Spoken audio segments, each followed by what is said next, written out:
SSC अड्डा GK में आपका बहुत बहुत स्वागत है। हरियाणा जीके में पटवारी, नहरी पटवारी, ग्राम सचिव से संबंधित महत्वपूर्ण प्रश्न हम लोग आज करने वाले हैं।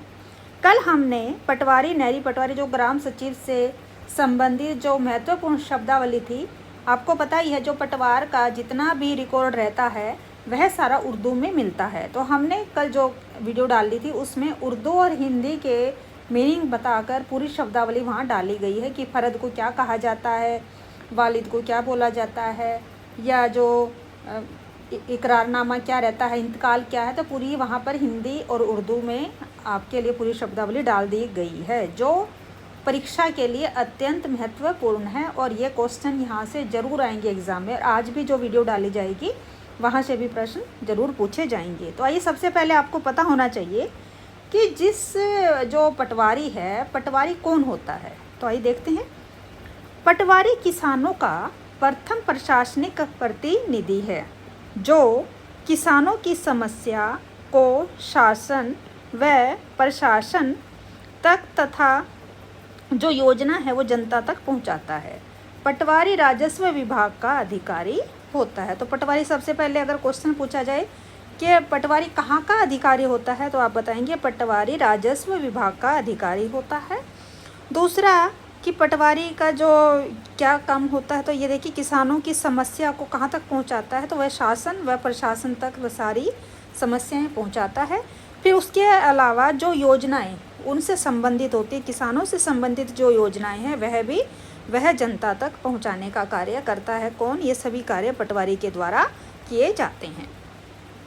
नेक्स्ट है राजस्व विभाग के अधिकारियों के नाम ऊपर से नीचे। तो देखिए, जो राजस्व विभाग है उसका अधिकारी कौन होता है? पटवारी। तो राजस्व विभाग में कितने अधिकारी होते हैं और वो किस तरह कार्य करते हैं, तो आइए एक बार पूरा जानकारी ले लेते हैं।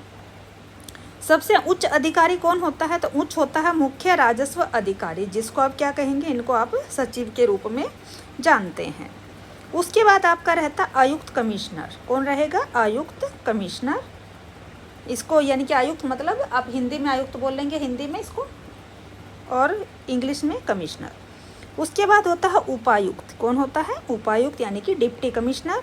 जिला अधिकारी यानी कि डिस्ट्रिक्ट मजिस्ट्रेट, जिला अधिकारी डीएम। अपर जिला अधिकारी यानी कि एडीएम, इसका मतलब हुआ एडिशनल डिस्ट्रिक्ट मजिस्ट्रेट।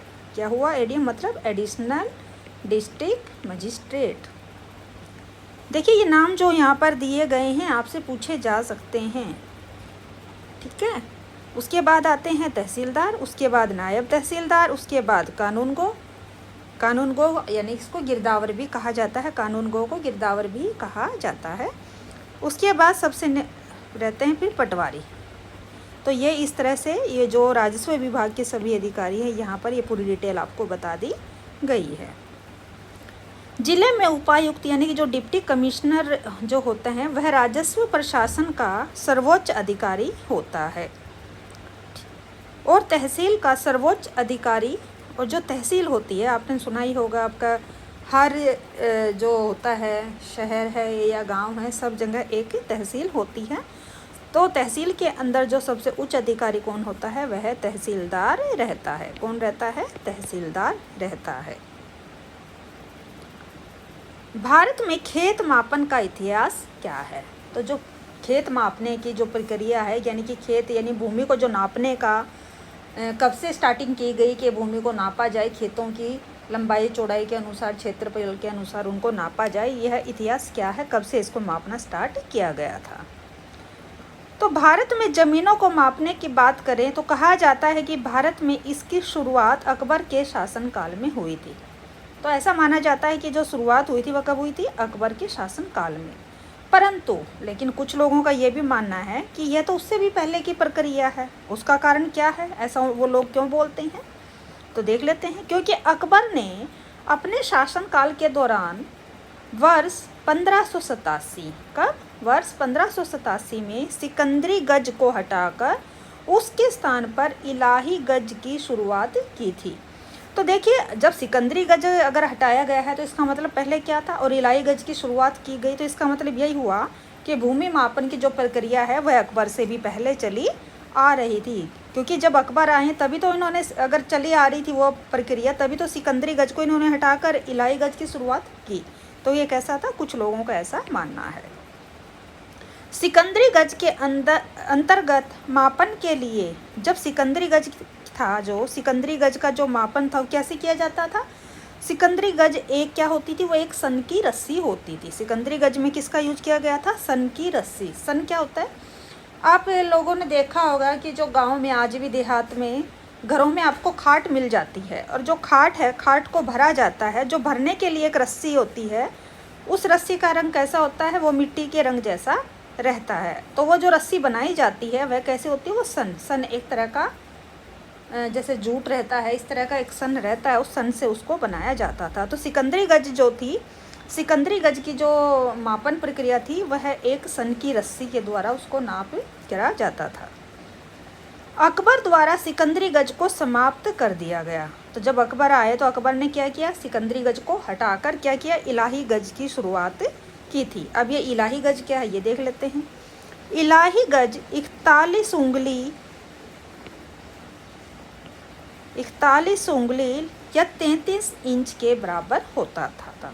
तो इलाही गज तो मापने की एक प्रक्रिया है कि इलाही गज या तो 41 उंगली लंबा या फिर 33 इंच के बराबर इसको रखा गया था। इसके पश्चात कुछ समय उपरांत तनब और जरीब का इस्तेमाल किया जाने लगा। तो जब इलाही गज की शुरुआत हुई पहले ये 41 उंगली या 33 इंच के बराबर हुई, लेकिन उसके कुछ टाइम बाद क्या किया गया, उसके बाद तनब और जरीब का इस्तेमाल हुआ था। तो कल हमने जो शब्दावली डाली उसमें आपको जरीब के बारे में बताया गया है कि जरीब एक लोहे की जंजीर होती थी जिसके द्वारा उसको नापा जाता था। तो जरीब का इस्तेमाल शुरू हुआ और मुगल साम्राज्य के अंत तक मापन के लिए बीघा ए इलाही का प्रयोग होने लगा। तो जब इसका इस्तेमाल शुरू हुआ तो मुगल साम्राज्य का जब अंत आया तो उस टाइम क्या हुआ, धीरे धीरे इसमें बदलाव होते गए और इसके बाद इलाही गज के बाद इसको बीघा ए इलाही का भी प्रयोग यहाँ पर होने लगा। पटवारी प्रणाली की शुरुआत कैसे हुई, तो इसकी शुरुआत कब हुई, कैसे हुई। पटवारी प्रणाली की शुरुआत सर्वप्रथम शेर शाह सूरी के शासनकाल के दौरान हुई और बाद में अकबर ने इस प्रणाली को बढ़ावा दिया गया। तो जैसा अभी आपको पहले बताया कि अकबर के टाइम में माना जाता है, लेकिन नहीं, पहले ही शुरुआत हो चुकी थी। तो शेर शाह सूरी के शासनकाल से ही पटवारी प्रणाली लागू हो चुकी थी। फिर अकबर ने इस प्रणाली को और बढ़ावा दिया। उसके बाद जब अंग्रेज आए तो अंग्रेज शासनकाल के दौरान इसमें कुछ परिवर्तन कर दिए, छोटे मोटे और परिवर्तन किए गए, चेंज करा गया, लेकिन प्रणाली अभी तक ऐसी ही जारी रही। पटवारी का क्या कार्य होता है, तो उत्तर रहेगा पटवारी का कार्य रहता है जो जमीन होती है, जमीन, उपज व लगान का हिसाब किताब रखना। उसके अलावा क्या होता है, यह सरकारी कर्मचारी जो राजस्व विभाग के अंतर्गत काम करता है। पटवारी कौन होता है, यह सरकारी कर्मचारी होता है जो राजस्व विभाग के अंतर्गत काम करता है। इसके अलावा ये एक ग्राम लेवल का अधिकारी होता है। कौन होता है, ग्राम लेवल पर एक ऑफिसर के रूप में काम करता है। इसके अलावा इसके अन्य कार्य हैं, यह अपने हलके की भूमि संबंधी कार्य व विवाद का निपटारा करता है और भूमि का सीमांकन, म्यूटेशन, विरासत, हैसियत, प्रमाण पत्र, जाति, आय, निवास, आपदा आदि जैसे अनेकों कार्य भी करते हैं। भूमि का आवंटन करना, यानी कि जो भूमि का बंटवारा है वो राजस्व विभाग को जो जमीन से संबंधित रिकॉर्ड है वो अपडेट देना, एक पीढ़ी से दूसरी पीढ़ी के खेतों के हस्तांतरण का कार्य करना। अब जैसे कि एक से किसी एक के नाम जमीन और फिर दूसरे के नाम उसको चढ़ाना, ये कार्य भी पटवारी करता है। अपने क्षेत्र व हलके की जमाबंदी पर रिपोर्ट प्रस्तुत करना, जिसमें कि ऋण, लोन व लॉस लाल डोरे संबंधित कार्य, यहाँ पर लाल आएगा, लाल डोरे संबंधित कार्य करना। अपने हलके का नक्शा तैयार करना, क्या, अपने हलके का नक्शा तैयार करना। सभी कार्यों की रिपोर्ट तहसीलदार व कानूनगो को देता है। तो पहले ये सारे कार्य करता है और फिर उसके बाद वह सारी जो रिपोर्ट है वो किसको देगा, वह पहले वह कानूनगो यानी कि गिरदावर को और उसके बाद तहसीलदार तक वह अपनी रिपोर्ट प्रस्तुत करता है। फसलों की जो अंतिम बुआई के बाद खतौनी को तैयार करना, ये सभी कार्य किसके होते हैं? पटवारी के। सरकार द्वारा 2005 से पटवारी इंफॉर्मेशन सिस्टम लागू कर दिया गया है। कब से लागू किया गया पटवारी इंफॉर्मेशन सिस्टम? अगर क्वेश्चन आए तो आप कहेंगे 2005 से, ताकि ज़मीन का सारा रिकॉर्ड कंप्यूटरीकृत हो जाए। तो अब कंप्यूटरीकृत करने के लिए यह किया गया है। गांव में पटवारी को बड़ा साहब के नाम से भी जाना जाता है। देश में अलग अलग राज्यों में पटवारी को विभिन्न नामों से जाना जाता है। तो देखिए, हमारे जो भारत देश है इसमें अलग अलग स्टेट हैं और सभी जगह पटवारी को अलग अलग नामों से बोला जाता है। हरियाणा में क्या बोला जाएगा? हरियाणा में इसको पटवारी कहा जाता है। पंजाब में इसको पिंड दी माँ या गांव की माँ कहा जाता है।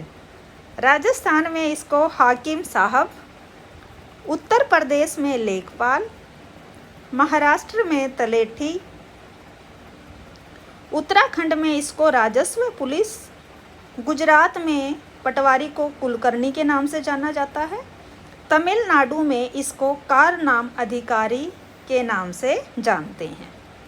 आइए नेक्स्ट क्वेश्चन देखते हैं। पटवारी के कर्तव्य व जिम्मेदारियां कौन सी होती हैं? तो देखते हैं। उगाई जाने वाली फसल का रिकॉर्ड रखना, फसल परिवर्तन व अधिकारियों के रिकॉर्ड के बारे में आंकड़े को इकट्ठा करना, प्रत्येक जिले की रिपोर्ट तहसीलदार को सौंपना, भूमि स्वामित्व व भूमि संग्रह का रिकॉर्ड तैयार करना, किसानों से संबंधित प्रत्येक समस्या को उच्च अधिकारियों के पास भेजना। अगर किसानों को कोई प्रॉब्लम आ रही है, कोई भी दिक्कत आती है तो क्या करेगा? तो जो पटवारी है वह समस्या सुनकर अपने जो ऊपर अधिकारी हैं, जैसे गिरदावर हैं, तहसीलदार हैं, उन तक उस बात को वो पहुंचाता है। भूमि व भूमि संबंधित कार्यों से प्राप्त शुल्क राजस्व विभाग में जमा करवाना, यानी कि जो भूमि से टैक्स प्राप्त होता है उसको वह राजस्व विभाग में जमा कराने का कार्य भी पटवारी का होता है। आपदा व बाढ़ आने पर भूमि का आंकलन करना और उसकी रिपोर्ट बनाकर उच्च अधिकारी के पास भेजना। मान लीजिए कोई प्राकृतिक आपदा आ जाती है, जैसे कि भूस्खलन हो गया, आंधी तूफान आ गया या फिर बाढ़ आ गई। अभी हाल ही में आपने देखा था हरियाणा में काफ़ी तेज़ बरसात आई और ओले पड़े थे, जिससे कि लोगों को प्राकृतिक आपदा का सहन करनी पड़ी, यानी उनकी जो फसल थी वो गिर गई या नष्ट हो गई। तो इस तरह का जो आकलन है वो कौन करता है? वह पटवारी करेगा और रिपोर्ट तैयार कर अपने आगे कानून को और तहसीलदार तक वो पहुंचाता है, ताकि उनको जो उचित मुआवजा मिल सके। किसको? किसानों को। अब देख लेते हैं नहरी पटवारी के बारे में। नहरी पटवारी को किस अधिनियम के तहत शामिल किया गया? तो जो नहरी पटवारी हैं, पहले एक ही पटवारी रहता था, लेकिन बाद में नहरी पटवारी को शामिल किया गया, जो नहर से संबंधित जो कार्य थे उनको, क्योंकि ज़्यादा दबाव एक पटवारी पर ना रहे, इस तरह से ऐसे किया गया था। तो ये कब किया गया? हरियाणा सरकार ने उत्तर भारत जल निकासी अधिनियम 1873 को निरस्त करके हरियाणा नहर व कल निकासी अधिनियम 1974 लागू किया, जिसके अंतर्गत एक नहरी पटवारी शामिल होगा, जिसे कैनाल पटवारी भी कहा जाता है। तो नहरी पटवारी का दूसरा नाम क्या है? इसको कैनाल पटवारी के नाम से भी जानते हैं। ये पटवारी भी हरियाणा राजस्व विभाग के अंतर्गत आता है। तो जो नहरी पटवारी भी किसके अंतर्गत कार्य करते हैं? तो यह भी राजस्व विभाग के अंतर्गत ही कार्य करता है, जो नहर के पानी का आकलन राजस्व विभाग के पास भेजता। तो इसका कार्य क्या रहेगा? जो नहर का पानी है उसके अनुसार के खेतों में कहाँ पानी है, कितनी सिंचाई, वो सारी संबंधित जितना भी रिकॉर्ड है वो अपने राजस्व विभाग में नहरी पटवारी भेजता है। नहरी पटवारी के क्या कार्य होते हैं और क्या उसके कर्तव्य होते हैं? नहरी पटवारी का जो कार्य है और कर्तव्य, खेतों में नहरी पानी की आपूर्ति समय पर सुनिश्चित करना। तो देखिए, खेतों में उसका कार्य रहता है नहरी पटवारी का कि वो देखता है कि जो नहरी पानी है जो किसानों को सही टाइम पर सही तरीके से मिल रहा है नहीं, यह सब का कार्य कौन देखता है? नहरी पटवारी। उसके बाद खसरा बुक सिंचाई की बुकिंग करना। तो जो खसरा बुक है वो सिंचाई की जो बुक है उसको तैयार करने का कार्य भी नहरी पटवारी का है। सिंचाई की स्टेटमेंट व डिमांड तैयार करके उच्च अधिकारी के पास भेजना। अधिक सिंचाई व पानी की बर्बादी से संबंधित रिपोर्ट राजस्व विभाग को भेजना। अगर किसी कारण से कहीं पर पानी की वेस्टेज हो रही होती है, किसी कारण से पानी ज़्यादा बर्बाद हो जाता है, क्यों, जो सिंचाई के लिए पानी छोड़ा जाता है तो उसका जो रिकॉर्ड है वह भी वो कहाँ भेजेगा, राजस्व विभाग में भेजने का कार्य नहरी पटवारी के द्वारा किया जाता है। नहरी अधिनियम की बारबंदी तैयार करना, जो नहरी अधिनियम है उसके द्वारा जो बारबंदी है वह भी नहरी पटवारी तैयार करता है। फसलों की रिकॉर्डिंग व अंतिम माप की तिथि को तैयार करना, जो अंतिम डेट रहती है फसलों की रिकॉर्डिंग की उसको तैयार करके अंतिम टाइम तक जो फसल आती है सारा सांचा तैयार करके वह आगे राजस्व विभाग को भेजता है। नहर अधिनियम 1974 की योजना 17 को संशोधित करना। नहरी दुर्घटना व ड्रेनेज कार्यों की रिपोर्ट उच्च अधिकारियों को भेजना। तो देखिए नहरी दुर्घटना, कई बार क्या होता है कि नहर में कोई दरार आ जाती है और जो ड्रेन है अगर उसमें कोई नुकसान हो जाता है और उसके द्वारा जो ड्रेन है वो टूट जाती है और वो जो पानी है खेतों में चला जाता है, उसके द्वारा फसल बर्बाद हो जाती है। तो इस तरह की जब कोई दुर्घटना हो जाती है या फिर डैमेज है कोई नहर, तो उसको जो ड्रेन्स अगर डैमेज हो जाती हैं उसको सही टाइम पर मरम्मत आदि का कार्य करवाने के लिए वह रिपोर्ट किसको भेज देता है, अधिकारियों को, ताकि सही टाइम पर उनकी मरम्मत की जा सके। नहरी पटवारी अपने हलके में कितनी एकड़ भूमि का रिकॉर्ड रखता है, तो यह लगभग 5000 एकड़ की जो खेती है उसका रिकॉर्ड किसके पास रहता है, नहरी पटवारी के पास रहता है। पटवारी से संबंधित महत्वपूर्ण कुछ शब्दार्थ हो रहे हैं। वैसे देखिए पूरी शब्दावली कल डाल दी गई है लेकिन कुछ और देख लेते हैं एक बार रिवीजन के तौर पर। सिंचाई के प्रारंभिक रिकॉर्ड को क्या कहा जाता है, तो इसको जो सिंचाई का प्रारंभिक रिकॉर्ड रहता है नहरी पटवारी का, इसको शुद्धकर कहा जाता है। सिंचाई का प्रारंभिक व अंतिम माप का रिकॉर्ड ये क्या है, इसको शुद्धकर खसरा कहा जाता है। गांव का जो नक्शा होता है उसको शजरा कहा जाता है। नहरी पटवारी में संदिग्ध सिंचाई को, नहरी पटवारी जो होता है उसमें जो संदिग्ध सिंचाई होती है यानी जिसका पूरा कंफर्म नहीं होता कि ये है या नहीं है, तो उसको मुर्तवा बोला जाता है। जमाबंदी को फरद भी कहते हैं। तो आपने जमाबंदी सुना हुआ है कि जमाबंदी कराई गई, तो जमाबंदी का दूसरा नाम क्या है, इसको फरद भी कहते हैं। साथ ही इसको क्या कहते हैं, तो उसको रिकॉर्ड्स ऑफ राइट्स भी कहा जाता है। हर 5 साल में जमाबंदी तैयार की जाती है। तो जमाबंदी कितने टाइम में की जाती है, तो जमाबंदी 5 साल में की जाती है। और इसकी कितनी कॉपी बनती हैं, इसकी 2 कॉपियाँ बनाई जाती हैं। एक कॉपी जो रहती है जमाबंदी की वह रिकॉर्ड रूम में और दूसरी किसके पास रहेगी, दूसरी पटवारी के पास रहती है। जमाबंदी पर हस्ताक्षर किसके होते हैं, तो जो जमाबंदी है उस पर सिग्नेचर जो होते हैं जो उस ज़िले का यानी कि जहाँ का वो पटवारी है जहाँ पर वो जमाबंदी दे देता है, तो वहाँ का जो रेवेन्यू ऑफिसर होता है उसके सिग्नेचर जमाबंदी पर होते हैं। जमाबंदी में कितने कॉलम होते हैं, तो जमाबंदी में 12 कॉलम होते हैं।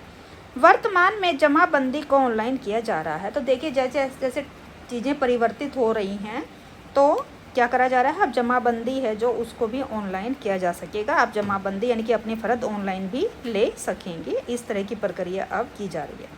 तो ये थी आज के कुछ क्वेश्चन। अगर आपको अच्छे लग रहे हैं हमारे तो प्लीज़ चैनल को ज़्यादा से ज़्यादा लाइक, सब्सक्राइब और शेयर ज़रूर करें। और आने वाले दिनों में भी इससे संबंधित यानी पटवारी, नहरी पटवारी से संबंधित और भी जो